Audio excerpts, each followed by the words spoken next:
Hi guys, hope you're having a great day so far. Hot cross buns, who doesn't love them? And who doesn't love them heated up with some melted butter and a nice hot cup of tea or coffee? And the best part about them really is not depending on what your taste buds are, they're available in a whole variety of different flavours. They have, however, been on our shelves since about just after Australia Day. And with Easter just a couple days away, some of us may possibly be getting a little bit of tired having them just in the plain version, like I was just saying, with some nice melted butter. And or we've got, I guess, a surplus stash in the pantry and or the freezer. So the question is, what do you do with the surplus stash? And lucky for us today, we're speaking with Laura Hamilton. Now, she's a marketing manager of the legendary Sydney Hot Cross Bun bakers, Shepherd's Artisan Bakehouse, to learn all about her favourite ways to use up your hot cross buns at Easter. Now, Lauren is a passionate cook and a mother of two and a freelance writer. Thank you so much for joining us today. How are you? I'm good. I'm great. Cool. There's so much to get through. Now, to begin with, Shepherd's Artisan Bakehouse is famous for your hot cross buns. Can you tell us just really quickly how this sort of came about?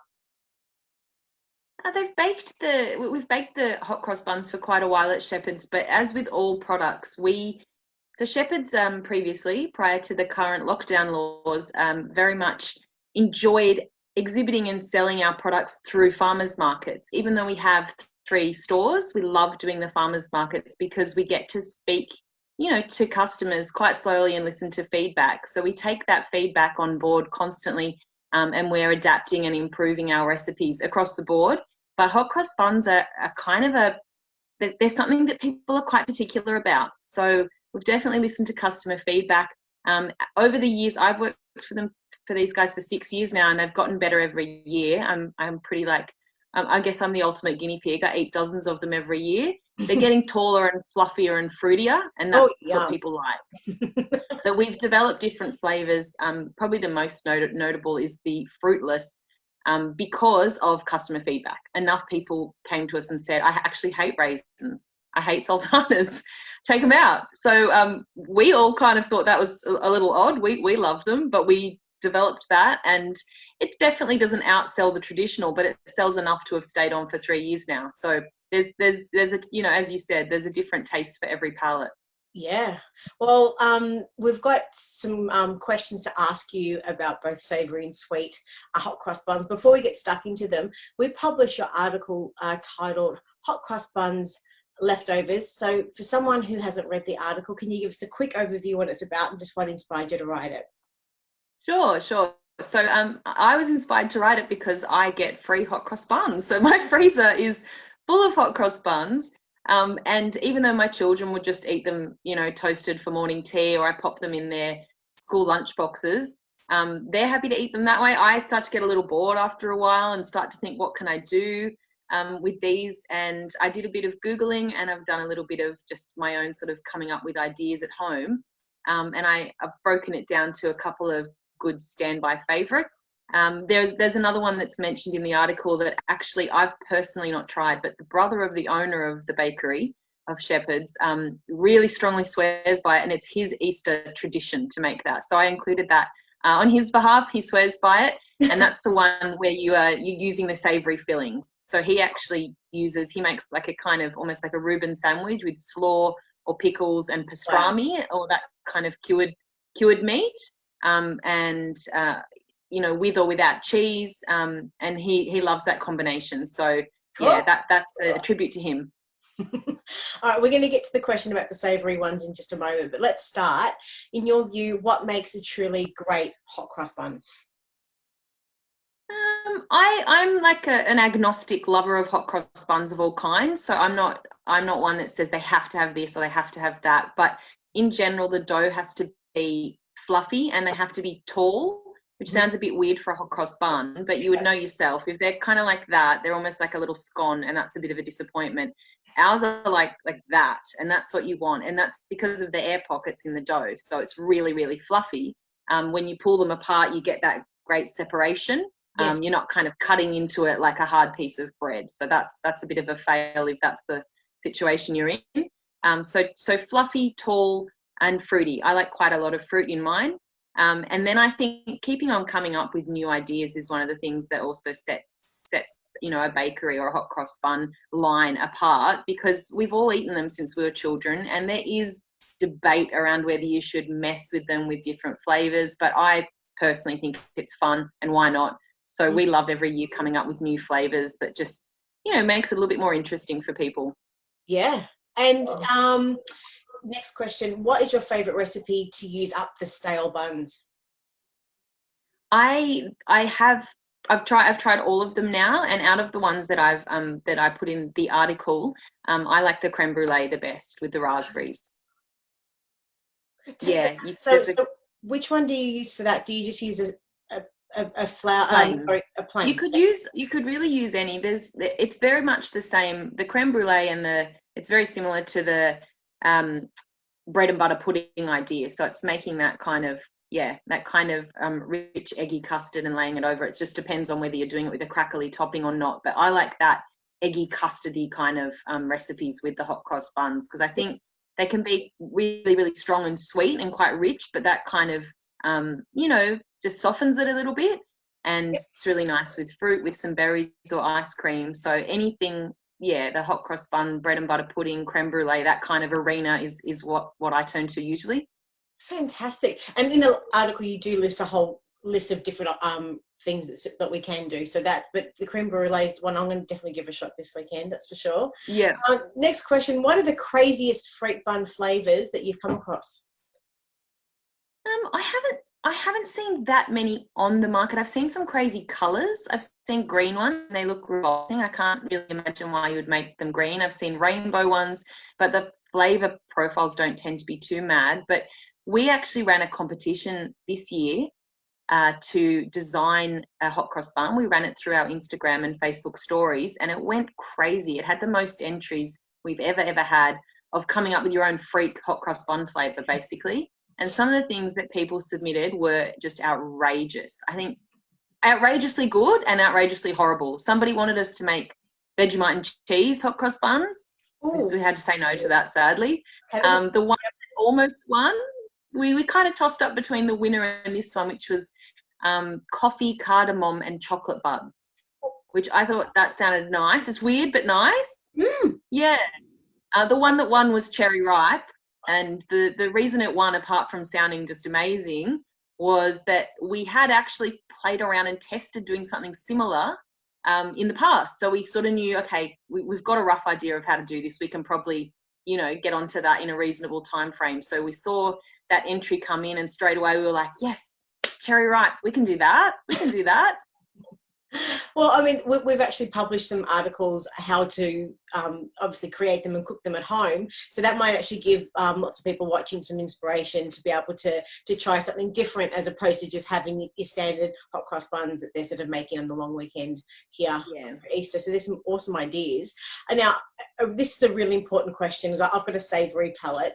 Where do you personally stand on the fruit, bread and savoury fillings debate? I've seen so many recipes and those different things online, and also in the supermarkets where you get your free little magazine and stuff, and seeing hot cross buns that have got avocado and ham and all kinds of stuff. Tell me, where do you stand on this debate?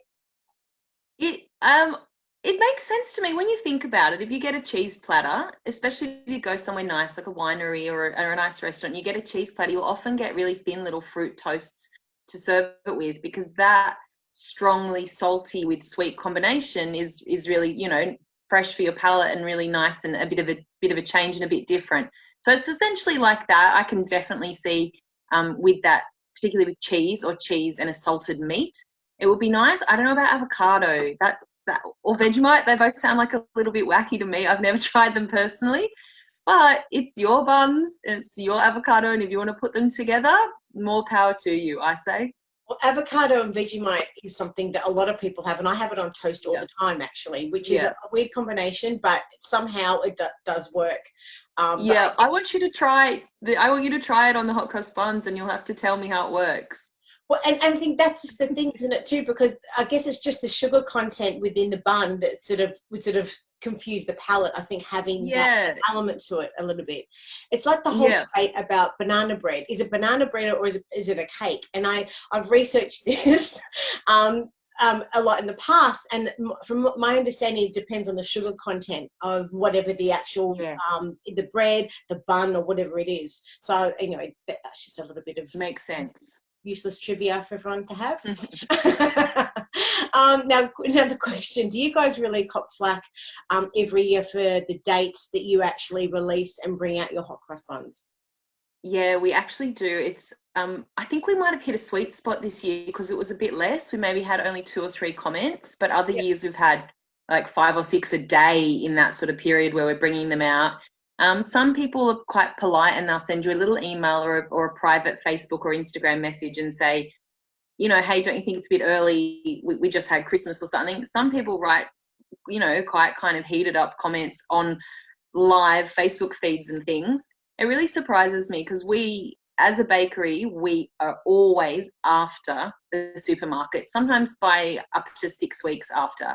They are putting them out, like you said, Australia Day, I believe even like New Year's Day, they had them this year in some locations. We're usually about mid to late February. Yeah. So we do try to leave a little bit more of a respectful distance. But for us, it's a hard call because we get people saying that, and we get people sort of even being a bit snarky to our store staff saying, what are these doing here? It's February.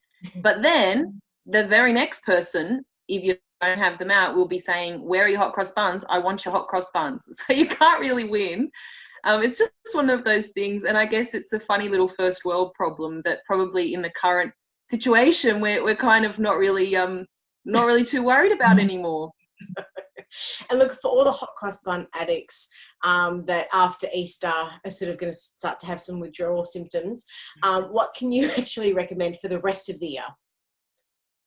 We do a fruit bread. We do one in both sourdough, if you like that sort of tangy, chewy, you know, crusty bread, and we do one in a yeasted, more like a tinned tall loaf, which have a really similar flavor profile. So I think a lot of artisan bakeries would do something similar. I would get onto those. For us, we have actually there's 3 really that sort of fit the bill, and they use that similar spice mix. Some might have a little bit of cocoa added. Some have more or different fruits, but they will give you that similar feeling. And I've used some of our 6 fruit loaf, for example, in some of my hot cross bread recipes before, like the one that you put in the toasting machine with the chocolate. I've also done that with slices of that, or even slices of brioche, and it works. Yeah, it works just as well.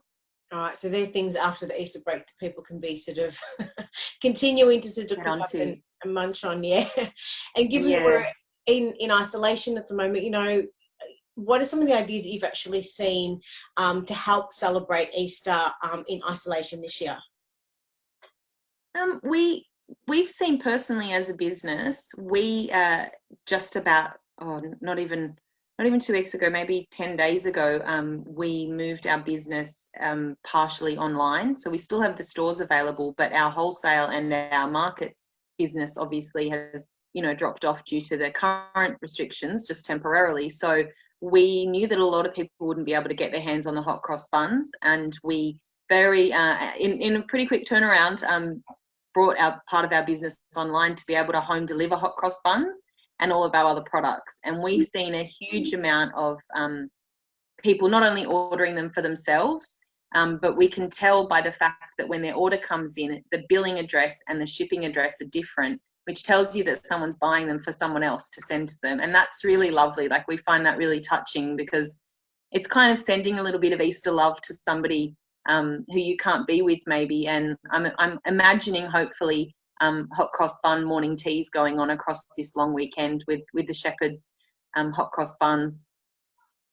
Yeah, well, look, I think it's a brilliant and beautiful idea because everyone is going to be missing spending time with their loved ones at Easter. It's going to be a strange one, a little bit Oh, it is not a little bit, but very sad this particular year. But It it's is sad. great. It's, we do have to follow the government jurisdictions and everything else at the moment. But Yeah. I think what you've put together is a great idea, and congratulations on that.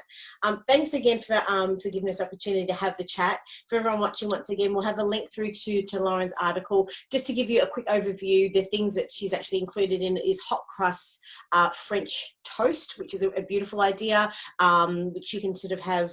What was the other, the creme brulee? Is that, would you cross those two together? Yeah, I was just thinking to myself whether I included that because it's a very fussy recipe, so I couldn't remember whether I skipped it in the end.